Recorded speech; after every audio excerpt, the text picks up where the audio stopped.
Boa tarde a todos. Na nossa aula de hoje iremos ver um pouco sobre a economia do Brasil, né? Desde a sua história até os dias atuais. Aí eu irei mandar para vocês um PDF para que vocês possam acompanhar esse vídeo por lá, a minha leitura, né? Minha explicação. E bem como também vocês podem fazer a leitura pelo PDF. Mas ressaltando que o vídeo ele vale como frequência para vocês. Então aqueles que visualizam o vídeo, que vê o vídeo, tem frequência. Os que não visualizam o vídeo, infelizmente não posso colocar na frequência. Então a história da economia do Brasil é também a história da sociedade brasileira. Compreender nosso passado econômico é compreender como nos formamos enquanto sociedade, povo, territorialidade. De acordo com o Fundo Monetário Internacional, em 2019, o Brasil ocupava a nona posição no ranking econômico mundial. Entretanto, está no top 10 em relação ao Produto Interno Bruto. PIB mundial não significa ser um país rico e desenvolvido. Infelizmente, né, a gente, por estarmos aí entre os 10 mais ranqueados economicamente, não significa que a gente é um país tão rico aí, tão desenvolvido como a gente queria, né? E isso é a história quem nos garante. A economia brasileira foi criada em contexto de valorização da exportação com baixo índice de desenvolvimento no solo nacional, infelizmente. Vamos ver aqui uma breve história da economia do Brasil, né? Então, a economia brasileira, ela mudou-se com base no pensamento mercantil do homem europeu, no século XV. Um homem ávido por aventura, enriquecimento e poder. Ser espírito aventureiro fê-lo a atravessar o Oceano Atlântico em prol de novas conquistas e territórios, indo além do que jamais tivera ido. Entretanto, esses sentimentos não foram transferidos para a sociedade que viria anos depois, pois toda essa sede de lucro era do europeu. Ao chegarem aqui em 1500, os europeus não encontraram inicialmente ouro e outras pedras preciosas. O contato com os nativos foi de espanto e surpresa. Como em qualquer ocasião, quando se chega a um local inóspito, de terras desconhecidas. A ausência de pedras preciosas fez com que os portugueses olhassem para a exuberante Mata Atlântica, no litoral nordestino, nas atuais terras baianas. Essa mata estava recheada de uma árvore bem comum nas florestas do Oriente, o pau-brasil, tão importante e abundante que nomeou o território que habitava com expressividade. Essa árvore foi retirada do território nativo com a ajuda dos habitantes que aqui viviam e que desconheciam o homem branco, assim chamado nas literaturas históricas pela sua aparente falta de melanina. Tempos depois, essa ajuda virou uma grande escravidão, seguida de massacre em aldeias que demonstraram resistência. A retirada da árvore acontecia mediante uma troca. O europeu presenteava o nativo com espelhos, miçangas, bijuterias e afins. Desculpa. E o nativo ajudavam no que seria o primeiro desmatamento da história brasileira e a primeira atividade econômica aqui praticada. Então, vimos aí que no início, né, a primeira atividade econômica aqui no nosso país ela se deu através da chegada dos europeus que buscaram aí novas maneiras de conquistar terras e também conquistar mais dinheiro, né? mais poder econômico por eles. Então, nossa primeira atividade econômica ela se deu através da questão do desmatamento do pau-brasil aqui na nossa floresta amazônica, especificamente na nossa Bahia, onde foi a chegada dos portugueses foi aqui. E tudo isso iniciou-se aí, a partir daí, a questão econômica do nosso Brasil.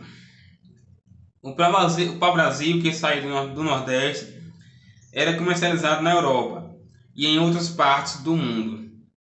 A troca entre portugueses nativos era chamada de escambo, uma ação extremamente desgastante para os habitantes naturais desse território. Justamente, né? Haja visto que isso era considerado escravidão naquela época e também atualmente se ocorrer trabalhos assim, tão brutos, né, tão fortes, são considerados trabalhos escravos.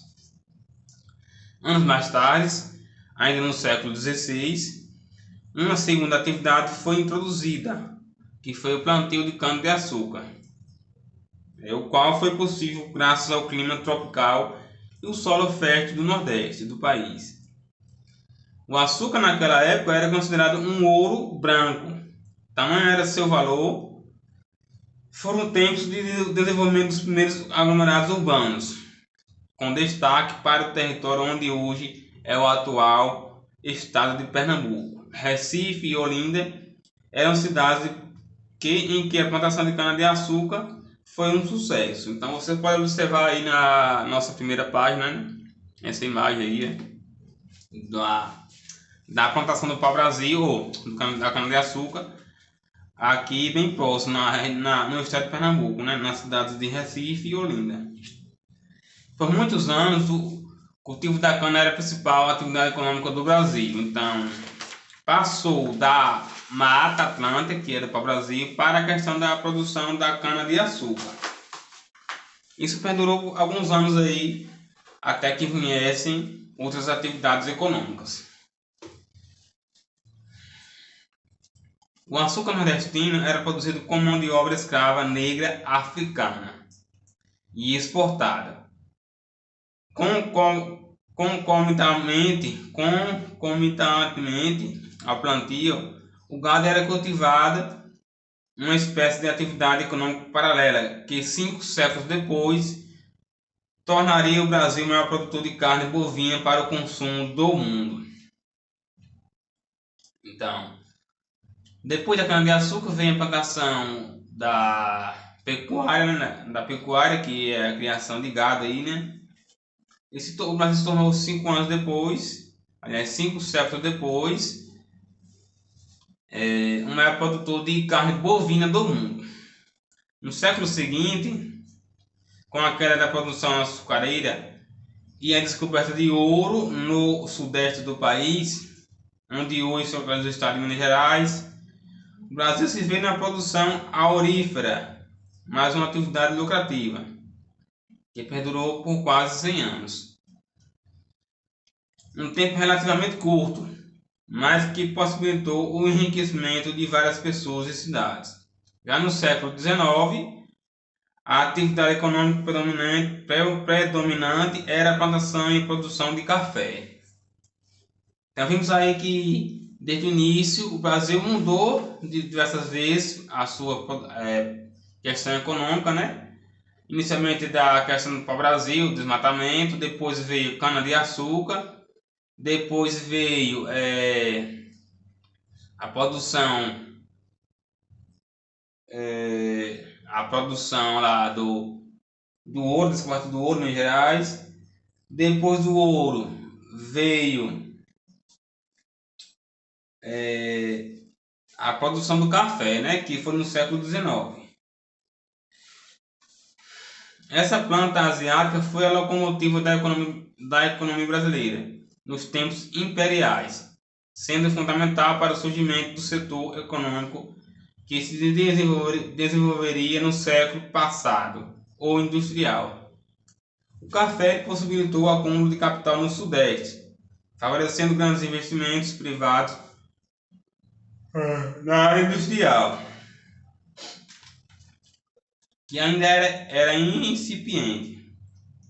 A crise cafeira nos anos 1920 foi a centelha para a industrialização brasileira, que continua em plena expansão.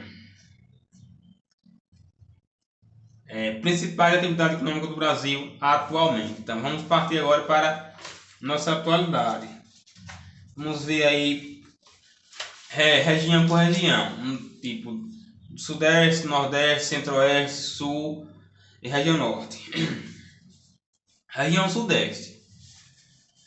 A industrialização brasileira tem seu auge no ano 1950, sendo iniciada décadas antes na região Sudeste. Esse auge ele atingiu aí principalmente essa região de forma positiva, pois era nela que estavam as melhores condições em infraestrutura para a instalação de fábricas e aglomerações industriais, além do acúmulo de capital propiciado pela produção cafeeira no século anterior. A região Sudeste elas possui um grande parque industrial, principalmente em São Paulo, né, que é na região ABC, né, paulista, que é Santo André, São Bernardo do Campo e São Caetano. Essas são as 3 cidades industriais aqui do nosso Brasil e as principais atualmente. E também no Rio de Janeiro, com a indústria petrolífera. Conta também com a importância de recursos minerais como ferro e manganês, que são encontradas na região aí de Minas Gerais, no quadrilátero ferrífero.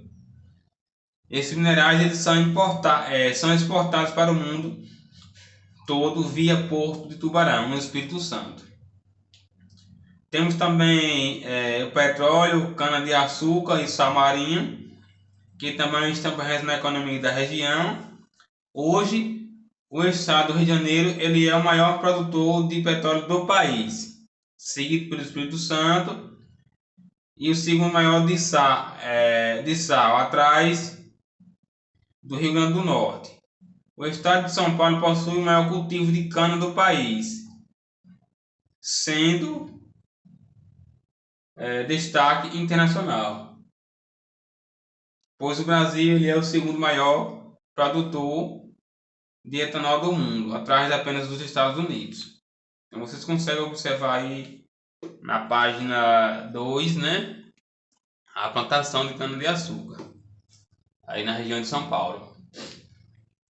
No sul do Brasil, do país, ou do Brasil, tanto faz, né, há destaques em vários setores econômicos brasileiros, por ser uma região bem desenvolvida no aspecto tecnológico e industrial. São muito comuns áreas em que esses dois aspectos unem-se, como na criação de animais em larga escala. A região sul ela é líder na criação de suínos e aves no Brasil, tendo as maiores rebanhos nas 2 categorias, de acordo com o IBGE de recuperação automática. Aliás, de acordo com o sistema de IBGE de recuperação automática.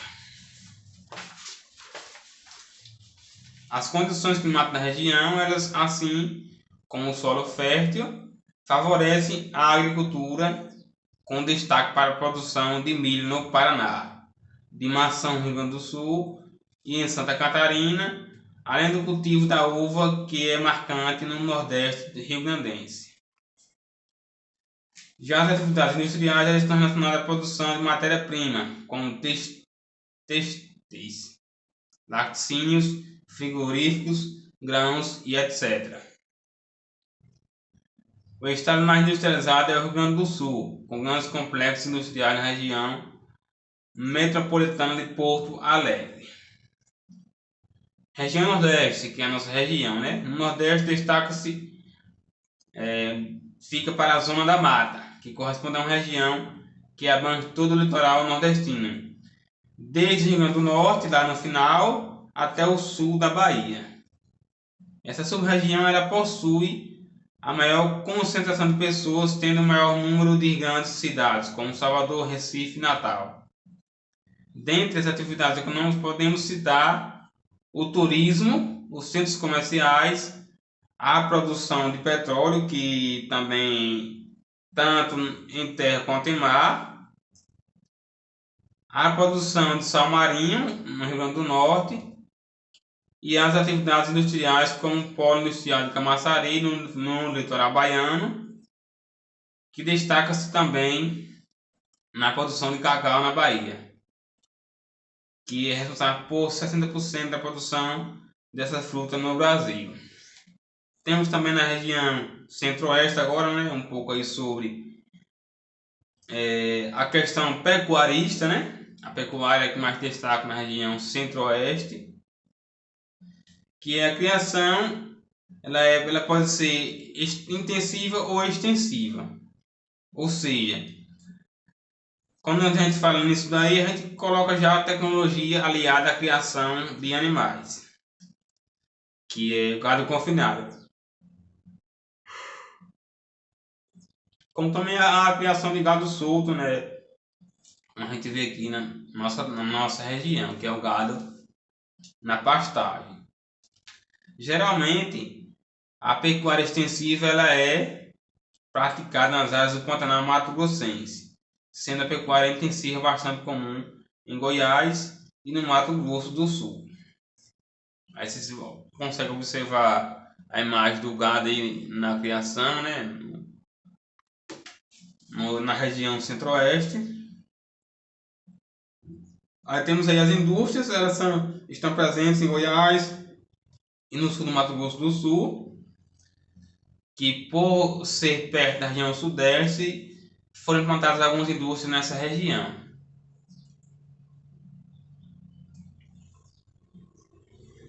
No estado goiano, podemos destacar 3 grandes centros industriais na região: Anápolis, com o distrito agroindustrial de Anápolis, DAIA, Aparecida de Goiânia, que possui o distrito de agroindustrial de Aparecida de Goiânia, DAIAG, e a capital goiana, com importantes indústrias do ramo farmacêutico e de bebidas. Agora partimos para a região norte, né? Que é a última região aqui do nosso Brasil. A região norte,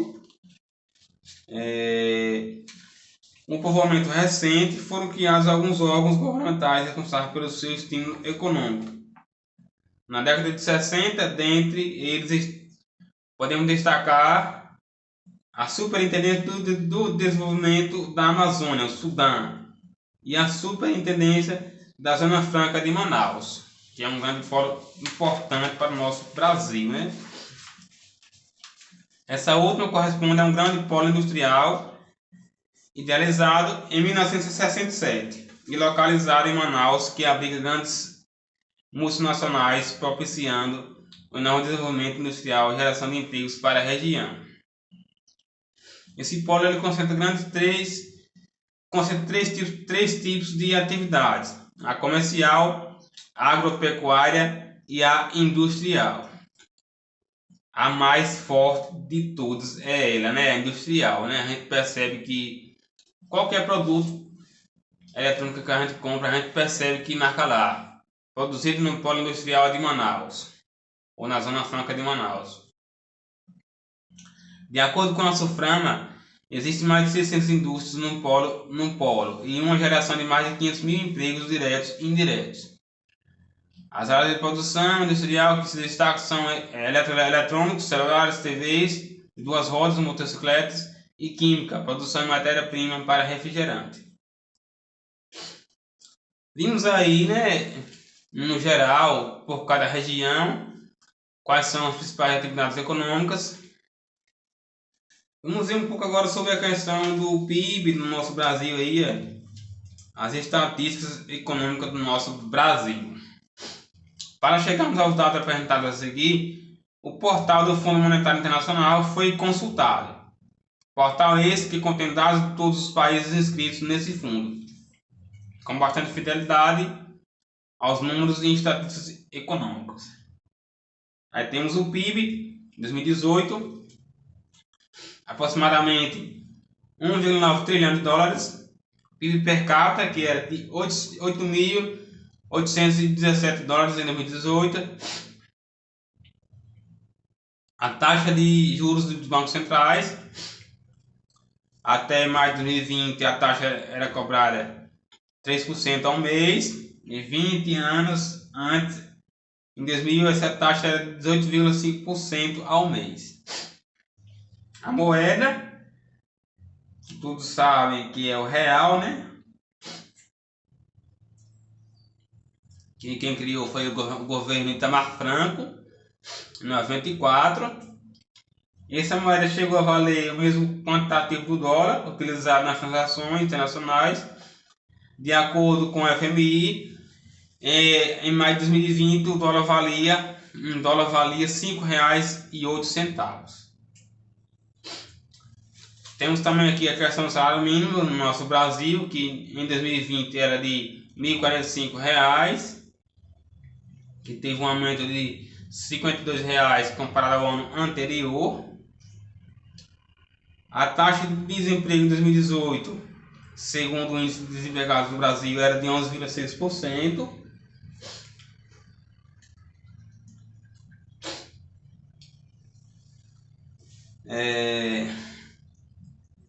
Teve um aumento aí por conta da Covid em 2020, né, que subiu para 12,6%. Temos também outras questões, como a BRICS, que é um grupo econômico formado por Brasil, Rússia, Índia, China e África do Sul. O nome do grupo é a junção das primeiras letras de cada país. Esse grupo ele reúne países com grande potencial industrial e uma economia emergente. Somados, o PIB desse país ultrapassa 19 bilhões de dólares, superando a União Europeia e os Estados Unidos da América. Temos também o G20, né, que é o grupo que reúne os 19 países mais ricos do mundo e a União Europeia. O FMI, Fundo Monetário Internacional, que é uma espécie mundial de banco que socorre todos os outros países. O Mercosul, que é aqui da região, que é aqui do continente americano, né? O OEA, a Unasul. Aí temos por último aí um quadro que mostra a evolução do PIB nos últimos 10 anos, desde 2008 até 2018. Vocês podem fazer leitura desse arquivo aí, que ele postar aqui no grupo do WhatsApp, também no Google Sala de Aula. Posteriormente, a partir da 1h50, eu postarei para vocês a nossa atividade de hoje referente a esse conteúdo.